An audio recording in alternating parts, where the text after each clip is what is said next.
So today I put product in my hair for the first time since the 12th of November. I had a shave for the first time since the 12th. Um, and I felt a little bit better than what I've felt the last few weeks, or couple of weeks, shall I say.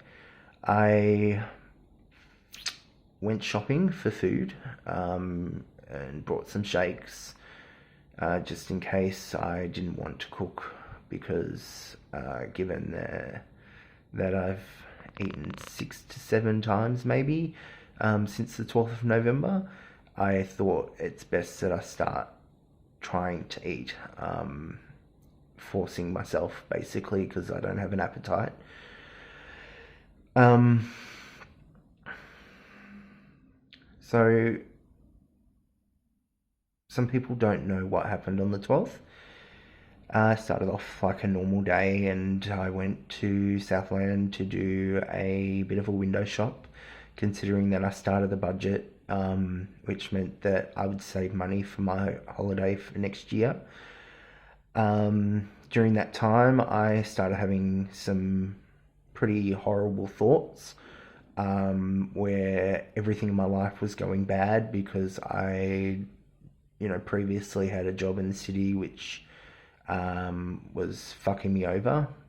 Didn't have an apartment ready, didn't have my contract ready, considering that I gave my workplace 2 weeks' notice prior to my start date, and that kind of screwed me over. And then I came back to my workplace prior to the job in the city, and I got my job back and I was straight back into work because there was short staff, so I didn't have time to process that unnecessary mishap in my life.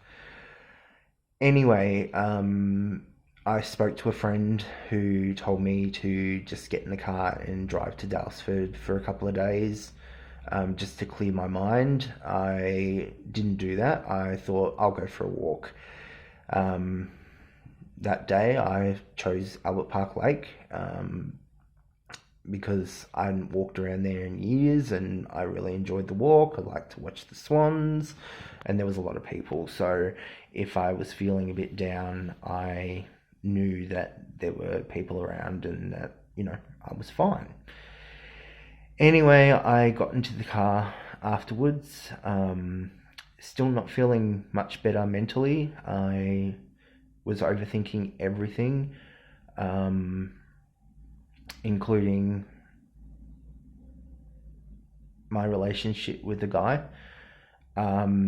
So I made a phone call, and that phone call sounded like it dropped out, which was fine. So I attempted to call again. I didn't get an answer, so I just sent a text message. Anyway, the reason why I called that person was because I was feeling down and they usually pick me up. And I got a little bit of a pick me up from the conversation. I was reassured that we were all good. And then I started driving off, heading home to shower because I was a bit sweaty. And I didn't make it home. I got distraught all of a sudden.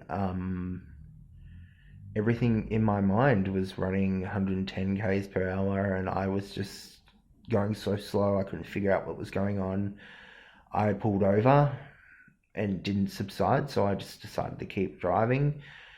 And then all of a sudden, I talked myself into a suicide attempt.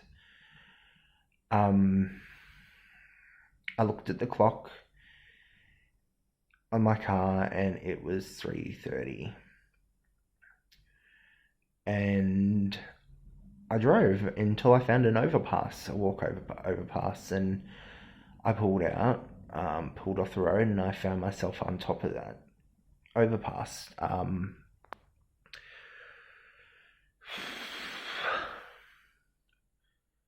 I got over the barrier, and as I was about to jump, I realized I didn't want to do that.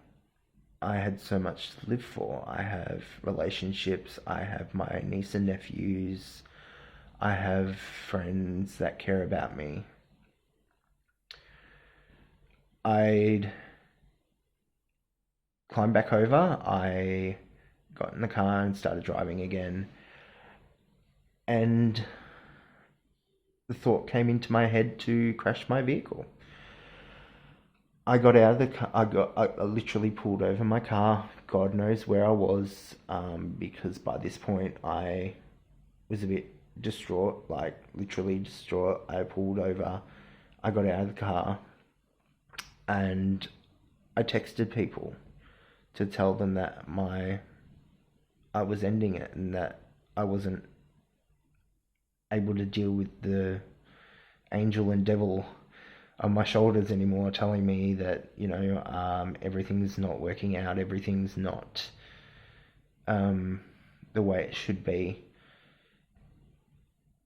and that I wasn't worthy, blah blah blah. Then I stayed out of the car because I knew once I'd get back in, it was going to happen. I was going to crash the car. So I stayed out. I had friends call me. I had a friend come, and I told them, that I didn't want an ambulance, that everything was fine. I just want to go home to bed. But when they got there, they called an ambulance, so I got back in my car and I drove home. I don't remember driving home. I've been told I did. I remember coming into the apartment, going to the bathroom and getting undressed and about to jump into bed when someone was in my apartment, and it just happened to be the police. I was then taken to hospital, and all I remember is that there was a couple of psychologists there to chat with me, and then about 6:30 that night, I got let to go home.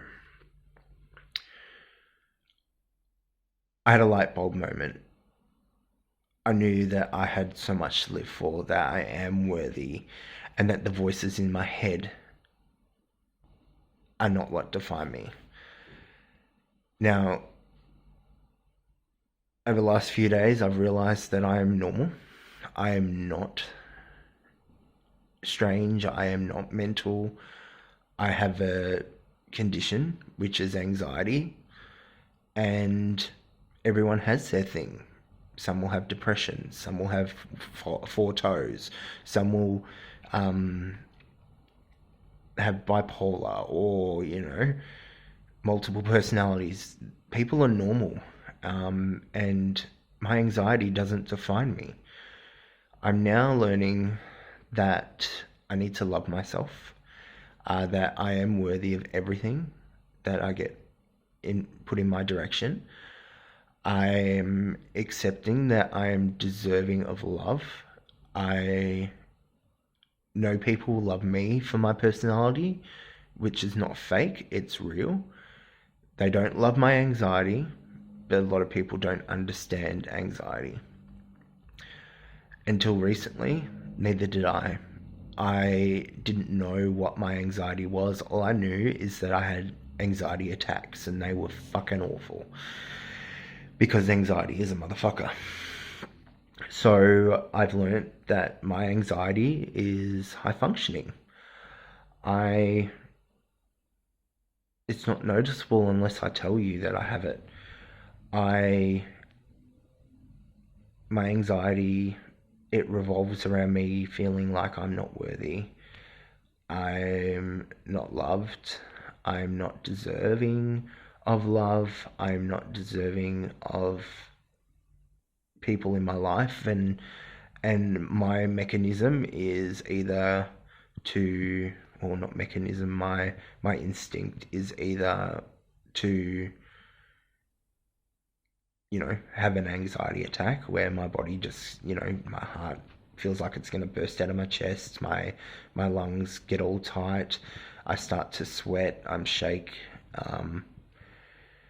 or I self sabotage. I will make decisions and, well, automatic decisions and plans in my mind that just all of a sudden will work. I don't remember making the plans, but I know how to self sabotage good things in my life.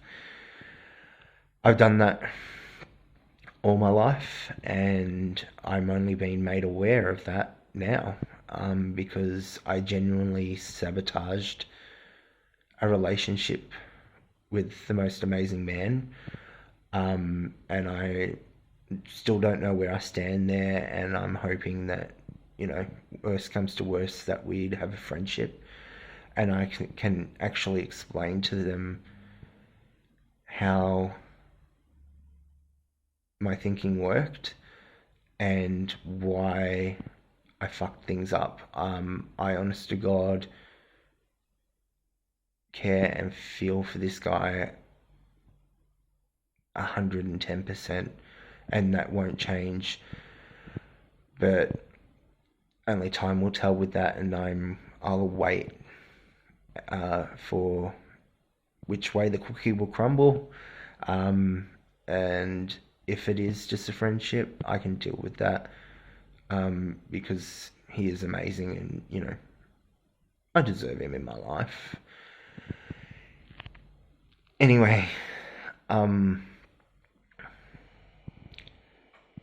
moral of the story is that, a meltdown like I had is normal. It could happen to anybody at any time, and you can pass it. Yes, I have to go on beta blockers to help me go to sleep because I don't sleep. I will be on medication. I know that anxiety, the fucker that it is, will be around for the rest of my life. Um, but I will learn how to better handle that, and I will learn all that is needed to learn to better myself, to make me a better person for my friends, so I don't go and cancel on them. I will be amazing again as I am. I am an awesome person. I deserve the life that I have. I deserve way more than the life that I have, and I need to prove that. Goals, I'm going to achieve them.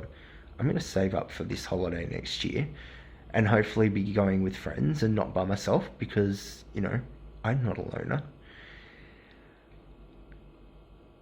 Remember, anxiety is anxiety. It doesn't define you.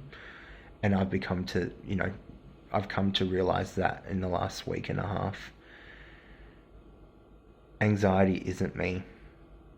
It's part of who I am, and I am human.